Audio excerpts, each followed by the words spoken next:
오늘 하나님의 말씀은 에베소서 1장 1절에서 6절까지 말씀입니다. 에베소서 1장 1절에서 6절 저희는 한 절씩 교독하겠습니다.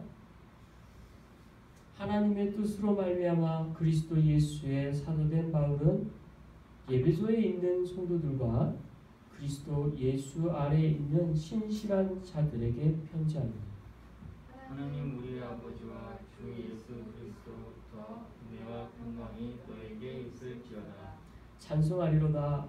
하나님 곧 우리 주 예수 그리스도의 아버지께서 그리스도 안에서 하늘에 속한 모든 신령한 복을 우리에게 주시되 곧 창세전에 그리스도 안에서 우리를 택하사 우리로 사랑 안에서 그 앞에 거룩하고 흠이 없게 하시려고 그 기쁘신 뜻대로 우리를 예정하사 예수 그리스도로 말미암아 자기의 아들들이 되게 하셨으니 이는 그가 사랑하는 자 안에서 우리에게 거저 주시는 바 그의 은혜의 영광을 찬송하게 하려는 것이라. 아멘. 오늘 에베소서 1장 하늘에 속한 모든 신령한 복이라는 제목으로 말씀 함께 나누고자 합니다. 지난주에는 우리 데살로니가 교회에 대한 서신 데살로니가 전서를 봤고요. 오늘은 이제 에베소서 1장 말씀을 같이 나누게 됩니다. 에베소서는 우리가 아는 바와 같이 4개의 옥 중에서 보내는 서신으로 유명하죠.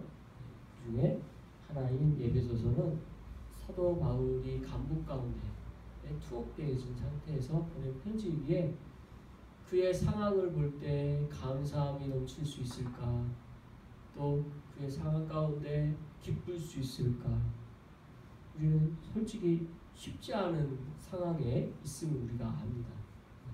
감사하기 어렵고 기뻐할 수 없는 그런 상황이었을 텐데, 그런 상황 가운데서도 사도 바울은 이 에베소서를 통해서 그의 감사함과 기쁨이 가득 차 있는 서신을 통해 우리의 환경과 상황 가운데 어떤 상황에 놓였다 할지라도 주님의 말씀을 붙잡고 사는 것이 무엇인지를 보여주는 아주 귀한 말씀을 할 수 있습니다. 그런 맥락에서 우리가 같이 1절부터 살펴보도록 하겠습니다. 1절 같이 한번 읽죠. 시작. 하나님의 뜻으로 말미암아 그리스도 예수의 사도된 바울은 에베소에 있는 성도들과 그리스도 예수 안에 있는 신실한 자들에게 편지합니다. 자, 하나님의 뜻으로 말미암아 이렇게 시작을 합니다. 지금 무엇이 하나님의 뜻으로 말미암아 라고 시작하고 있습니까? 지금 뭘 수식하냐면 사도 된 바울을 수식하고 있어요. 그러니까 사도 바울이 자기 자신의 사도권, 내가 사도 된 것은, 내가 사도가 된 것은 무엇으로 인한 거다? 내 뜻이 아니고 하나님의 뜻으로 말미암아 내가 사도 되었다. 그래서 이 사도권의 문제가 사도 바울에게서 계속 따라오는 심각한 문제였어요. 아마 에베소 교회도 그 문제가 있었던 거죠. 그래서 자기소개에 대한 앞에 드려진 표현이, 먼저 붙어진 표현이 사도됐다라는 거, 이 사도권이 있다라는 거, 이것은 내 뜻이 아니고 하나님 아버지의 뜻으로 말미암아 되어진 것이다라고 고백하고 있죠. 저도 제가 목회자로서의 삶, 이 자리에 있는 것 하나님 아버지의 뜻이다 확신합니다. 우리 성도 한 분 한 분이 이 자리에 앉아 계시고 또 수원한옥교회 2020년 9월 4일날 예배드리는 것 하나님의 뜻 가운데 이 자리에 함께 하시는 줄 믿습니다. 그렇게 우리는 우리의 신앙 고백을 자연스럽게 하나님의 뜻으로 고백하는 거 우리가 할 수가 있지요. 예, 근데 이제 여기 보면서 사도 바울은 결연한 표현인 거예요. 왜냐하면 그 자신에게 계속 사도권의 문제가 당신은 사도가 아니다 라는 이 싸움이 있었기 때문에 그 싸움 앞에 얼마나 힘들었겠어요. 저는 막 상상이 안 돼요. 얼마나 힘들었을까. 바울에게 있어서 참 주변적인 여러 가지 상황 싸움들이 있었겠어요. 그런 싸움 중에 하나가 자기 자신에 대한 사도권의 문제. 이 싸움이 끊임없이 있었죠. 거기에 사도 바울은 굴하지 않고 자기 자신에게 있는가 끊임없이 그걸 질문하고 있었던 거죠. 이게 정말 내 뜻대로 내가 사도 됐나? 성경이 다 기록됐지만 사도 바울은 절대 그가 사도 되려고 하지 않으셨어요. 하나님께서 너는 내가 이방인을 택한 그릇이라고 말씀하셨고 그 뜻대로 사도가 된 것이지 하나님 앞에 그래서 그는 다시 한번 겸손하게 이 질문을 하게 됐을 것입니다. 그리고 그 질문 앞에 하나님의 뜻으로 말미암아라고 고백하면서 나는 사도 되었다 고백하죠. 하나 더 뭐라고 설명합니까? 그리스도 예수의 사도 되었다. 그래서 내가 사도 된 건 하나님의 뜻으로 살려되었고 내가 사도 되어진 가장 중요한 것은 예수 그리스도의 사도다. 나는 복음을 전하는 자다. 나는 예수 그리스도를 증거하는 자다. 예수 그리스도께서 어떤 분이신지 그리고 그분의 했던 사역과 우리에게 주신 은혜가 뭔지를 설명하고 그것을 선포하는 자다 라고 지금 예수 그리스도의 사도라고 말하고 있는 거죠. 이어서 에베소에 있는 성도들과 이렇게 표현되어 있죠. 근데 이제 서신에 오늘 우리 본문에는 에베소에 있는 이 부분이 가로로 안 표현되어 있지만 이게 사본의 어떤 사본에는 에베소에 있는 이게 빠져 있어요. 그래서 실제로 에베소에 있는 부분이 가로로 쳐져 있는 게 더 정확한 번역이라고 할 수 있겠죠. 왜 그렇게 했을까? 에베소에 있는 성도라는 표현을 어떤 사본에는 있고 어떤 사본에는 없고 그렇단 말이에요. 이유가 뭘까? 지금 신학자들의 추정은 여러 가지 의견들이 있지만 일단 에베소에 있는 그것을 표현한 것은 에베소 교회 성도들 위함이 분명히 나타나잖아요. 근데 없는 것은 워낙 그때 당시에 사도 바울의 이 서신이 여러 교회들에게 읽혀져야 되는 상황 가운데 있었음을 보여주고 그걸 통해 여러 교회들이 서신을 봤다라는 증거이기도 하다라고 이제 의견들이 모여진 것을 우리가 그래서 뭐 그게 중요한 문제는 아니죠.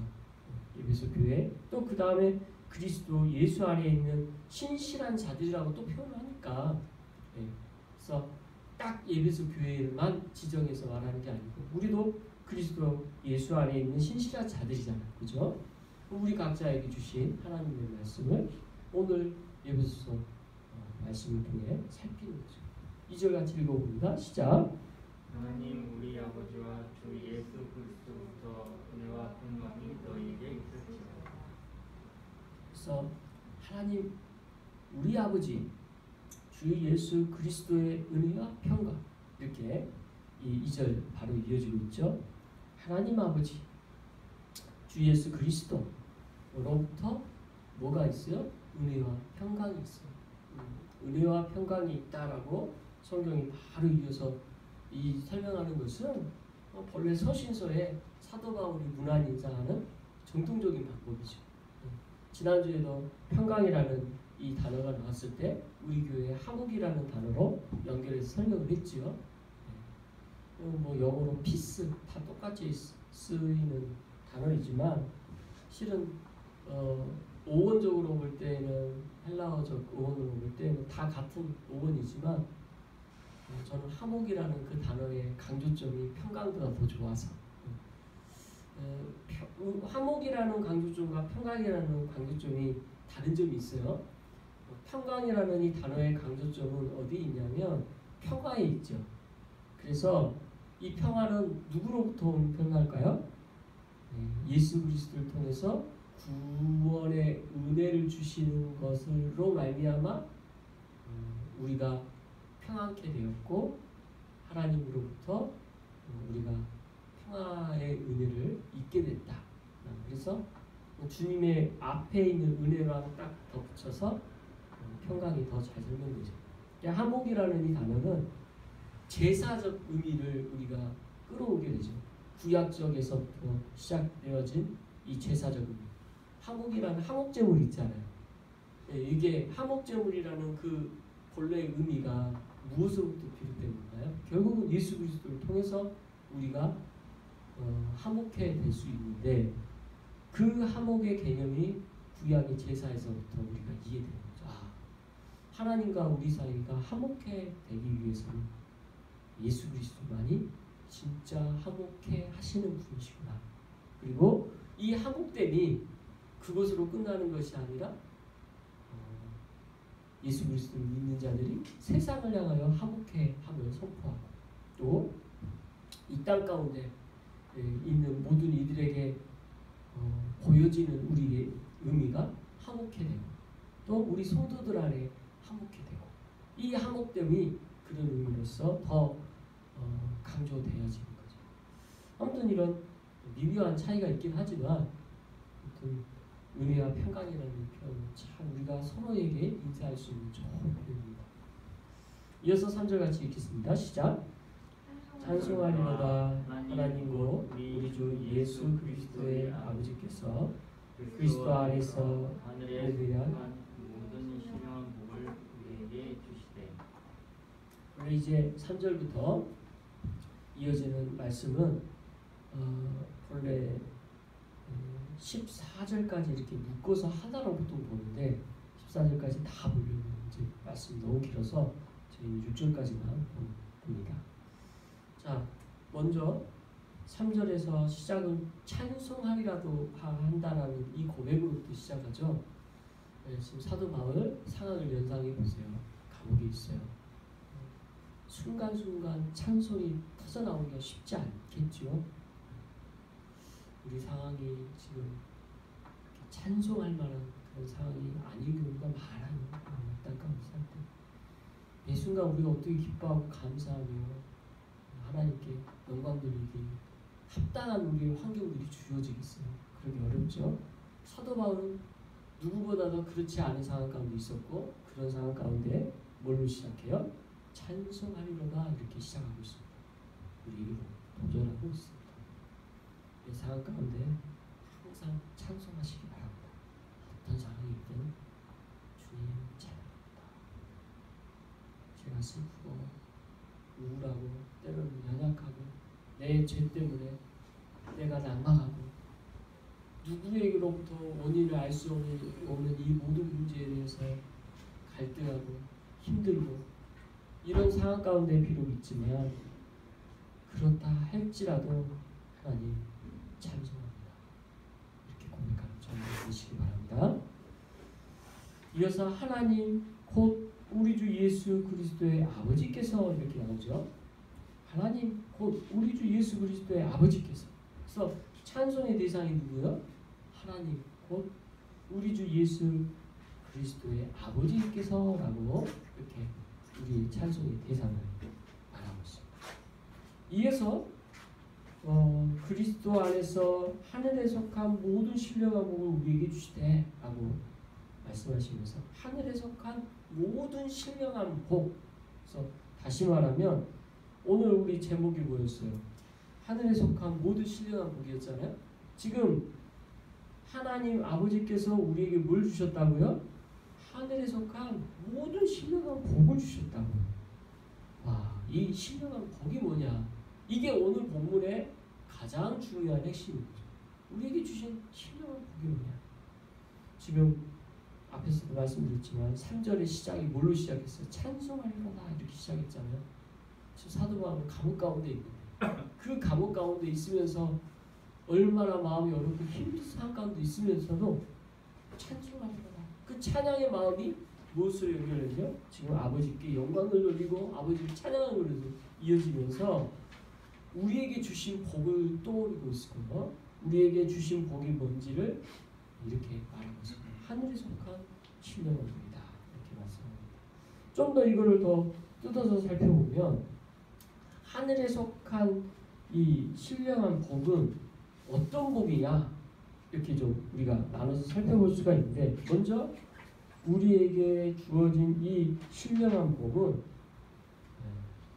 첫 번째 그리스도 예수 안에 있다라는 것으로 시작합니다. 그리스도 예수 안에 있는 것이 신령한 복이라는 거죠. 여러분 그리스도 예수 안에 있다라는 게 안에 있다라는 게 어떤 의미일까요? 저는 이 안에 있다는 표현이 성경에 너무 많이 나오다 보니까 대학교 때 성경 공부할 때 이 안에서가 도대체 무슨 뜻이지? 그러니까 이 헬라어로 보니까 N이라고 이 헬라어로 표현해요. N 뭔가 안에서 N. 이 N이라는 단어가 굉장히 중요하거든요. 안에서. 근데 가만히 생각해 보니까 우리나라 말로도 안에서 하면 어떤 개념이에요? 우리나라 표현으로는 이 우리 지금 이 예배드리고 있는데 이 장소를 예배당 안에서 또는 교회 안에서 라고 했을 때 우리가 납득이 되잖아요. 그리고 우리가 있는 어떤 회사면 회사 안에서 어떤 장소 안에 있는 것처럼 느껴지잖아요. 그런 것처럼 예수 그리스도 안에서도 울타리가 있는데 그리스도 안에 있는 울타리가 있다는 것으로 설명되어지게 되는 게 제가 제일 처음 이해했던 표현이에요. 근데 그게 정말 맞더라고요. 우리 울타리 안에 있다. 우리는 그리스도 예수 안에 울타리 안에 있는 것입니다. 그게 다른 말로는 어떤 뜻일까요? 하나님께서 우리를 선택하셔서 택하셔서 그리스도께서 우리를 선택하신 그 울타리 안에 있게 되는 거죠. 그게 먼저 우리에게 있어서 첫 번째 신령한 복이 되는 거예요. 하나님 은혜의 첫 번째 시작은 그리스도 안에서부터 있다라는 거죠. 자, 여러분 그리스도 안에 있는 줄 믿습니다. 네, 그 울타리 안에 있는 거예요. 그래서 그리스도께서 주신 그 크고 놀라운 은혜를 입는 자로서 택함 받은 그 울타리 안에 있는 자고 그게 신령한 복이라고 설명해요. 두 번째는 이 신령한 복은 어디에 속한 것이냐? 하늘에 속한 것이라고 해요. 하늘에 속한 것. 땅에 속한 게 아니고 하늘에 속한다고 해요. 참 이 성경에 이 하늘이라는 단어가 참 여러 가지 의미로 함축적으로 쓰임 받죠. 근데 보통 유대인들, 이스라엘 사람들이 가졌을 때 하늘이라는 단어의 처음 쓰임은 예수님이 우리에게 가르쳐주신 주기도문에도 나타나지만 하늘에 계신 우리 아버지요. 그래서 장소적 개념처럼 느껴지지만 실제 그걸 더 정확하게 표현하면 하나님이 되고 또 장소적 의미로 우리가 설명한다면 하나님의 나라가 되는 거죠. 그죠? 저는 하나님의 나라라는 표현이 참 좋아요. 그래서 하늘나라 이렇게 쓸 수도 있지만 하나님 나라 이게 더 정확한 우리의 표현이겠죠. 하나님의 나라의 개념이 있는 거죠. 그 하나님의 나라에 우리는 속한다. 신령한 복은 하나님의 나라에 속한 것이다. 저와 여러분 하나님의 나라에 속해져 있음을 오늘 이 말씀은 말씀하고자 하는 것입니다. 궁극적으로는 하나님이 함께 하시는 것이 하늘나라라고 표현되죠. 네. 이곳 하나님의 나라 왔습니까? 네. 두셋이 믿는 자, 두셋이 있는 곳에 내가 너희와 함께 하시느냐 하신 말씀대로 이것이 하나님의 나라의 장소가 되는 것이죠. 그럼 그리스도 안에서와 연결되죠. 그 울타리 안에 있고 하나님의 나라 안에 있고 그래서 신령한 복은 하나님 나라 안에 있음을 보여주고 있습니다. 세 번째는 하나님의 이 신령한 복은 누구에게 주셨어요? 우리에게 주셨어요. 우리에게. 이것을 우리에게 주시기 위하여 이 말씀을 하고 있죠. 여기서 신령이라는 단어를 이제 원어적 표현으로 쓰면 원어는 뭐라고 나오냐면 푸뉴마티케라고 나왔어요. 이게 푸뉴마라는 단어가 영이라는 뜻이거든요. 그래서 이 영이 푸뉴마만 해도 성령을 뜻할 때가 있어요. 푸뉴마 영. 근데 이제 성령이라고 정확하게 헬라어 원어적 표현은 푸뉴마티코스라고 표현해요. 그래서 푸뉴마라는 이 단어가 들어가면서 지금 이 표현은 다시 말하면 하나님의 함께 하심을 보여주시고 성령님이 우리와 함께 하심을 표현하시는 거예요. 그러니까 성령의 함께 하시는 복이 우리에게 주어졌다라고 오늘 말씀도 그렇게 볼 수 있는 거죠. 자, 이렇게 우리에게 신령한 복이 주어졌다라는 벌써 앞에서 이렇게 설명할 수 있지만 4절부터 6절 안에서 또다시 신령한 복이 뭔지 더 넓은 의미로서 말씀하고 계십니다. 4절 같이 읽겠습니다. 시작. 곧 창세전에 그리스도 안에서 우리를 택하사 우리로 사랑 안에서 그 앞에 거룩하고 흠이 없게 하시려고. 창세 전에 곧 창세 전에 그래서 우리에게 신령방 복을 주셨다고 하셨잖아요. 그 복을 주시기 위한 시기, 이거를 뭐라고 표현해요? 창세라고 표현해요. 그러니까 여기서 말하는 이 창세, 이 영원 전, 그러니까 이 표현 자체를 우리가 시간적 개념으로 환산할 수 있어 없어요? 여기서는 뭐 시간적으로 환산하려고 하는 게 아니에요. 그러니까 창세라는 말로 우리나라식 표현으로 하면 세상이 만들어지기 전이라는 뜻이죠. 그러니까 단지 어느 시점이 세상이 만들어지기 전에, 이게 중요한 게 아니에요. 여기서 말하는 것은 이미 우리에 대한 계획과 하나님의 뜻이 언제부터 있었냐? 하나님께서 계획하신 것이 처음부터 있었다라는 의미를 강조합니다. 그렇게 하나님께서는 우리에게 이 땅을 만들기 전에 우리가 하나님의 은혜 안에서 택함 받은 것에 대하여 이렇게 약속하시고 그렇게 계획하시고 또 그것을 이루시고자 하셨던 거죠. 그게 창세 전에 이렇게 나옵니다. 그 다음에 그리스도 안에서 이게 또 나와요. 아까도 그리스도 안에서 제가 표현했죠. 울타리로. 그 울타리와 같이 예수 그리스도의 공로를 통하여 우리로 구원하시기를 결정하시고 택정하시고 그 울타리 안에 있게 하셨다라는 말씀을 그렇게 하십니다.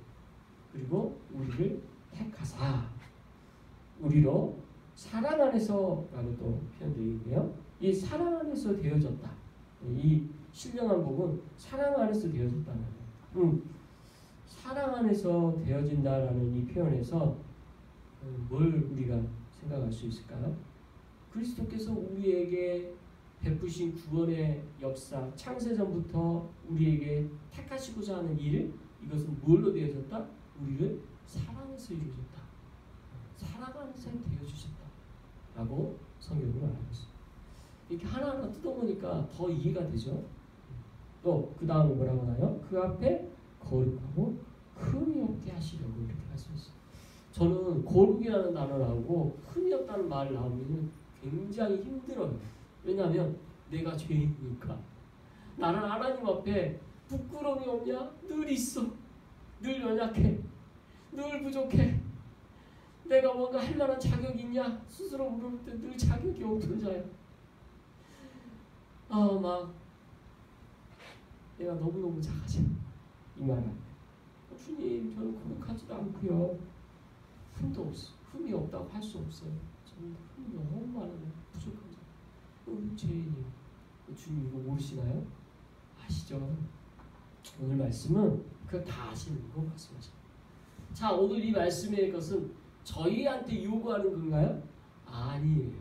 그게 누구나 그 앞에서 거룩하고 흠이 없게 하시려고 해요.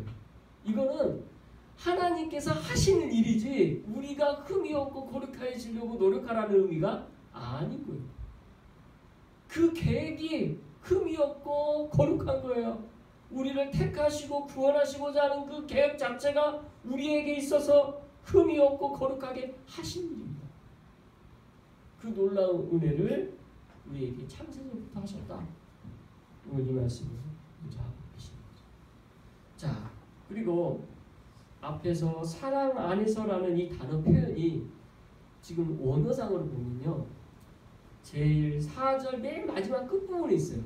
그러니까 전에도 말씀드렸지만 이게 절과 장을 언제 나눴다고 그랬어요?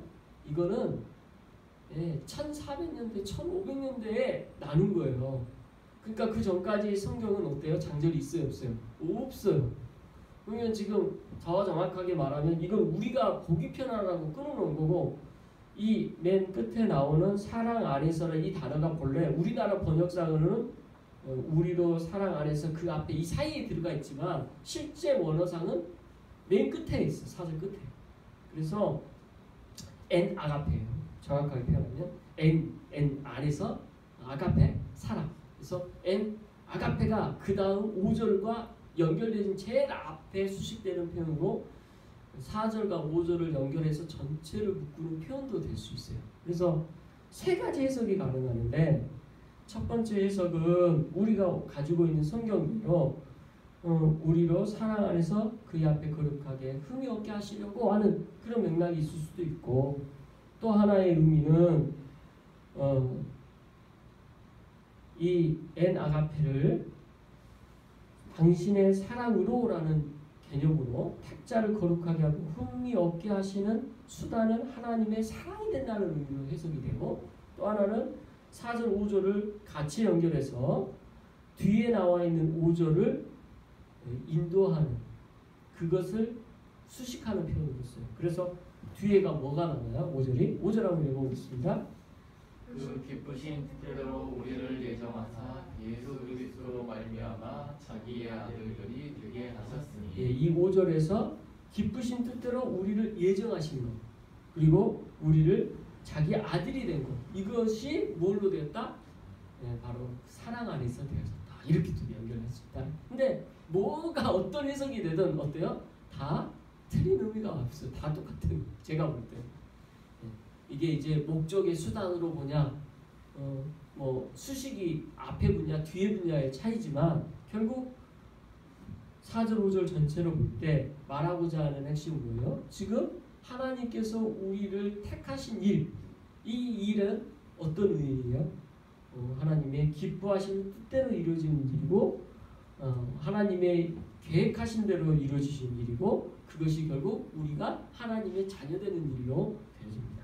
그래서 5절 말씀 이제 보면 자기의 아들들이 되게 하셨다라고 하잖아요. 여기서 아들들, 여기서 아들이라는 단어가 원어로 보면 아들이라고 표현하기보다 더 정확한 원어적 표현은 뭐냐면 양자예요. 양자.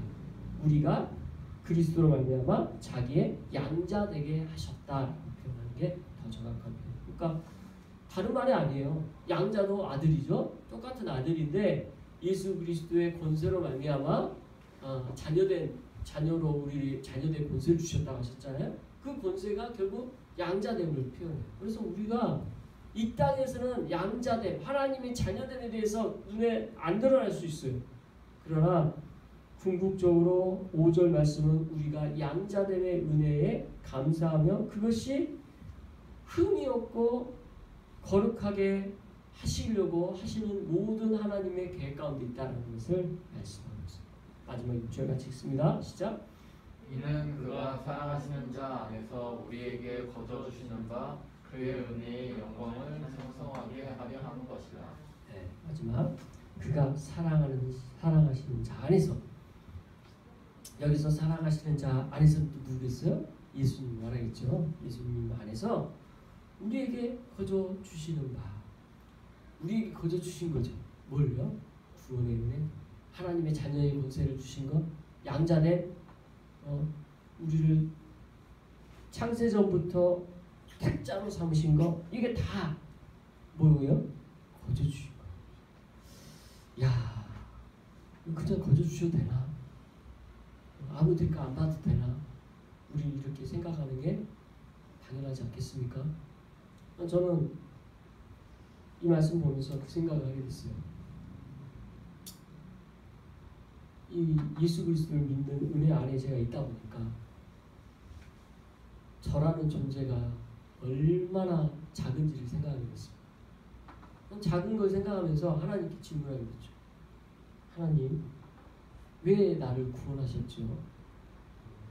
생각해보면 지금 나는 어떤 존재입니까? 너무 미약하고 힘도 없고 연약하고 부족한 사람이잖아요.